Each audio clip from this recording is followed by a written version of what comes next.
You ever felt like the people who should have prioritized you instead made you an option? This story starts on a highway shoulder, where my graduation heels were on gravel, and before a father's last words, he drove away in his car. It was the morning of my university graduation. I was in my cap and gown. Our family car was pulled over on the side of the road, not because of traffic, but because my father needed the back seat. Not for me. For a large orange Hermes box. It was a gift from my sister Tiffany. My father's words weren't loud, they were cold. "Bentleys don't chauffeur failures," he told me, Savannah, telling me to get on the bus, and then he drove off. I stood there in my academic regalia, watching the car disappear into a cloud of exhaust. I didn't cry. I looked at my watch. Now, pause for a moment. Think about when you were sidelined. If you've ever been made to feel secondary, write your location and the current time in the comments. Let's see who's out there, who understands. The bus smelled of damp upholstery and diesel, completely different from the new car leather scent that had filled my father's Bentley just moments before. I sat in the back, bunching my gown to keep it off the sticky floor. To the tired commuters, I was just another broke graduate crying on public transport, facing the real world. They couldn't see what was on my phone screen. I wasn't scrolling social media. I was checking a balance sheet. And then a notification came through. The family group chat. A picture of Tiffany in the Bentley's front seat, champagne glass in hand, the orange box in her lap. The caption read, "Finally free of the extra weight. Graduation vibes only." My mother had hearted it. My father had given it a thumbs up. The tears didn't dry up in that moment. They vaporized, seared away by a sudden, cold, clinical clarity. For years I had made excuses. Thought they were thoughtless, busy, or that the favoritism towards Tiffany was because she was needier. I defended their cruelty like a lawyer defending a guilty client. But that picture, it was the final puzzle piece. It wasn't an accident. It wasn't a logistical mistake. It was intentional, a ritual of humiliation. My struggle was the battery for Tiffany's glow. My failure amplified their sense of her success. They had to leave me on the bus so they could feel rich in the Bentley. That realization didn't break my heart. It stopped it. That last part of me that still craved their love went silent. Between exit 4 and exit 5, the daughter who sought their approval died. The woman who arrived at the stadium was entirely different. The graduation stadium was packed with 20,000 people, a sea of black gowns and proud families. My eyes went straight to the VIP section, reserved for major donors, and there they were, my parents and Tiffany. They didn't have tickets.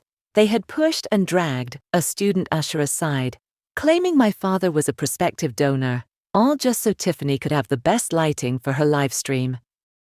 They were busy crafting their image, filming Tiffany posing with a stolen program, her back to the stage. They didn't see the dean step up to the mic. "Ladies and gentlemen," his voice echoed, "today's a historic day. We often speak of potential, but rarely do we see it realized so spectacularly right here in our own hall." My parents didn't look up. Tiffany was checking her makeup in the selfie camera. "It is my honor," the dean continued, "to introduce our valedictorian today. But she is not just a student. This afternoon, following the historic acquisition of her AI infrastructure company, she has become the youngest self-made female billionaire in history." The word billionaire hit the crowd like electricity. A hush, then a roaring murmur. That word finally pulled my father's attention from his phone. He looked up, confused, pure greed dawning on his face. "Please welcome Savannah." My face went live on the giant screens flanking the stage. I saw my parents freeze. My mother's face went white.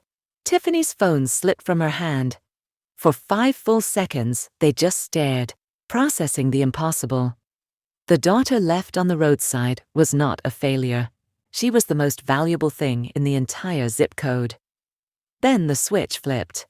Not shame, not apology, ravenous entitlement. My father vaulted the velvet rope. My mother grabbed Tiffany. They both ran for the stage, pushing past. Security, waving, shouting. "That's my daughter!" my father yelled, his voice cracking. "That's my girl! We raised her! Let us through!" They climbed the stairs, panting, sweating, faces fixed in masks of counterfeit love. My mother opened her arms for a hug, to embrace the billionaire she had refused to drive to school. I didn't step back. I stepped forward, leaned into the mic, and spoke, with the icy calm of a CEO firing a failing employee. "Security," I said, my voice amplified. "Please remove these fans. I have no idea who they are." My mother froze mid-step. My father looked as if he'd been shot. "I'm an emotional orphan," I continued, looking straight into his eyes. "I built this legacy alone. These people are trespassing. Please remove them from my sight." Security didn't hesitate. They were dragged out, kicking and screaming. My father was shrieking about his rights as a billionaire's parent. Their voices were drowned out by the students' thunderous applause. They didn't know the story, but they recognized a power move. They wanted the best seats. I gave them the best exit. People ask, why did I hide the money? Why live in that shoebox apartment eating instant noodles with a 9-figure patent pending? They think it was stinginess. They don't understand that in my family, financial transparency was a death sentence. I learned to hide assets at 16. I needed braces. My teeth were crooked. They hurt. My father said it was cosmetic, not in the budget. 2 weeks later, Tiffany got a pony because she was sad. I didn't argue. I got a warehouse job, saved every cent, and paid the orthodontist in cash. They thought they were teaching me humility, forcing me to pay for my own dental health, while Tiffany's sushi emergencies had unlimited credit. They didn't know they were teaching me the most valuable lesson of all: never show your ledger to the enemy. 3 days after graduation, they showed up at my office. I expected apologies. Tears. I had underestimated their narcissism. They entered like creditors. "You've caused this family a lot of pain," my father started, without a greeting. "Do you know how humiliating that was?" "You looked like monsters because the cameras were high definition," I replied. "I just provided the lighting." They hadn't come for reconciliation. They had come to monetize their humiliation. They presented a proposal. Tiffany was launching a lifestyle brand, Tiffwens. They needed $5 million in seed capital. The proposal was 10 pages, featuring Tiffany in a bikini holding a protein shake. No business plan, just entitlement, printed on glossy paper. "Think of it as a tax write-off," my mother said, "a way to buy back our good relationship." They genuinely thought they still had control. I saw an opportunity. "I'll consider it," I said, "but I need full access to the family finances. All the books or no deal. Just business. You taught me that." Trapped by their greed, they agreed. They didn't know they'd handed me the weapon. I hired forensic accountants. We found the rot quickly. One transaction, $300,000. Withdrawn from my grandmother's education trust 3 weeks prior. My trust. The money had sat for years, until my father drained it. The trail led straight to a luxury dealership. A Bentley Continental GT, custom paint, Princess Pink. He hadn't bought that car. I had. It wasn't favoritism. It was theft.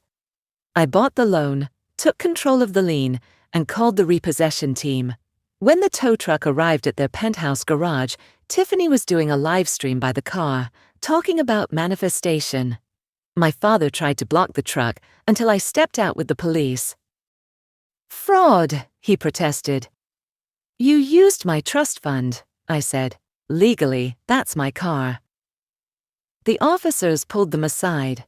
The Bentley was hooked up. My sister screamed. The live stream captured it all. Upstairs, I placed the deed on the table. My grandmother had wisely included a bad actor clause in the trust. If the guardian defrauds the beneficiary, the property reverts to the victim. "I'm the trustee now," I said. "This is my apartment. You are evicted." They had 60 minutes. I watched them leave in a dented cab. No Bentley. I felt no guilt. Only clarity. The ledger was finally balanced. That night, I deleted their contacts. My assistant texted, "Ready for launch?" I replied, "Green light." The best revenge isn't loud. It's not screaming or fighting on a public stage. It's the profound silence that comes with undeniable success. It's building your legacy so securely that the people who tried to diminish you are left with no choice but to watch from the very sidelines they assigned you. If you're out there today, feeling like an option, remember this. Your bus ride is just one scene in your story, not the finale. Keep building in silence. Your graduation is coming.